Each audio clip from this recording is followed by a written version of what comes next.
I've got Dave McCann here in studios. We look ahead to AFR tonight and the end of fall camp today, which is crazy. Today's the last day. They have a scrimmage. That catch by Lapini, the picture we just saw, might be the best catch or one of them in school history. Not the most meaningful because, you know, some won games. Yes.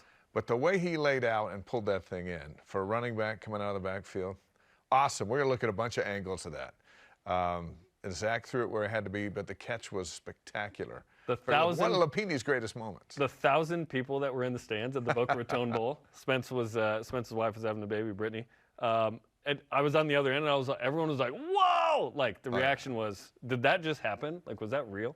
That and much more coming up tonight on AFR. But final scrimmage, final practice today as BYU establishes some more of that depth and gets ready for USF. They turn their attention with a week and a half to go with USF. How do you feel fall camp has gone? What has been a surprise? What have you liked so far? Well, I think the biggest thing is that it's been injury-free for the most part. When I say that, I don't mean Nick-free, but I mean free of this person's out for the first month. We had a bunch of that last season. Remember, Puka and Sampson had hamstring issues in camp as two of the newcomers on that receiving corps. But so far, and we'll knock on the desk because today and then the camp's over here. But I think that's been the biggest thing. Everything else has been business. The line's back, except for a couple of new guys, but they were here in spring. The running backs are back, except for the new guy. He was here in spring. The receivers, as you know, are stacked. They're back, and the quarterback's back. And then all those guys on defense. It hasn't been a, hey, how are we doing this?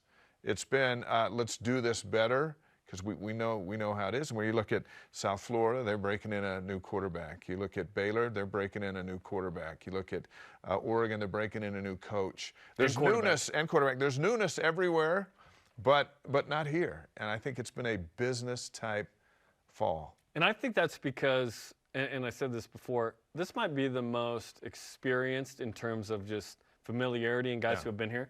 Team in BYU history because of COVID, Dave. All these guys have extra years. We wouldn't have Gunnar Romney here and Christopher Brooks if it wasn't for that extra year. And Laotea's been here 10 years. It's been amazing. Right? It's crazy. It's like, isn't Gabe Summers like a super senior? No, it's great to have these guys because fall camp typically is like we're asking not what or how, but who. We're not asking who in hardly anything. We're asking, can they be better in this area? And when you return a senior quarterback, it's a special time at BYU, too. I think you can see Kalani's strategy, too. There aren't any return missionaries in this mix, meaning guys that just got back, where in years past that hasn't always been the case. And then they usually get hurt. So Kalani said, hey, I want gray shirts. I want guys sitting out. Give yourself a year before you put your body back into combat. And this is that team. When you look at the roster, you're going, you know what? The return missionary guys are all waiting where they should be. They're waiting, they're eating, they're lifting, they're getting ready, and then we'll see them next year.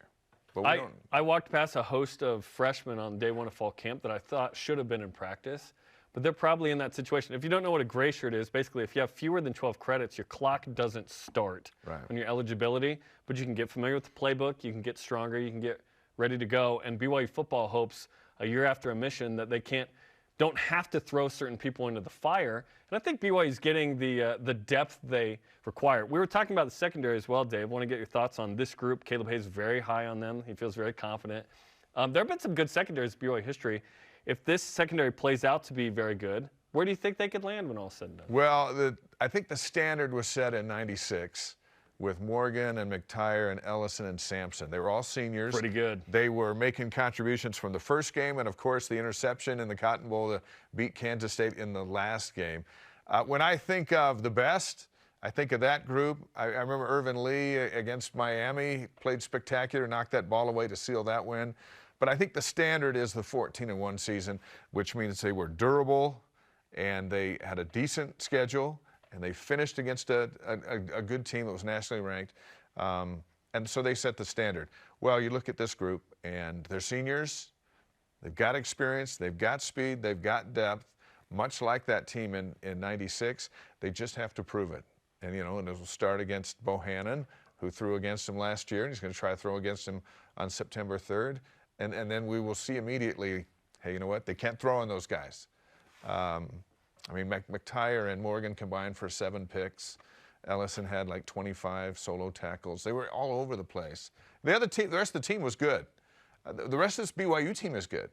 Chance for these guys back there to really be the next level difference makers. Let's talk Cougars in the NFL. So many guys right now trying to make rosters, a lot of established guys and veterans as well, led by Fred Warner as a player.